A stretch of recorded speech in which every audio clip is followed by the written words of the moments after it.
আপনারা দেখতে পাচ্ছেন এটা lower leg hot water emotion therapy.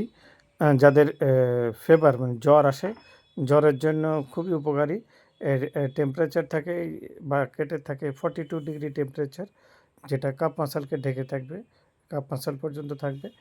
এতে 42 ডিগ্রি টেম্পারেচারে জল জলের ভিতর পা রেখে থাকবেন এবং মাথাতে ভিজে কাপড়, ঠান্ডা জলে কাপড় ভিজিয়ে মাথার উপর রাখবেন। দেখবেন যে কোনো প্রকার জ্বর আধ ঘন্টার মধ্যে আপনার জ্বর চলে যাবে। প্লাস যদি হাই বিপি থাকে, তো বিপি হাই থাকে, আধ ঘন্টার মধ্যে হাই বিপি কন্ট্রোল হয়ে যাবে। তারপর এছাড়াও যদি যাদের জয়েন্ট পেন আছে, জয়েন্ট পেন, যাদের হাঁটুর যন্ত্রণা বা শারীরিক বিভিন্ন রকম রোগ থেকে মুক্তি পাওয়ার জন্য লোয়ার লেগ হট ওয়াটার খুবই ভালো। তো আপনারা বাড়িতেই করতে পারবেন। যদি বয়স বাচ্চা হয়, তাদের বাচ্চার জন্য 40 ডিগ্রি টেম্পারেচার রাখবেন, আর বড়দের জন্য 42 ডিগ্রি টেম্পারেচার, এবং ভিজে কাপড় অবশ্যই মাথায় রাখবেন। তো সুস্থ থাকবেন, ভালো থাকবেন।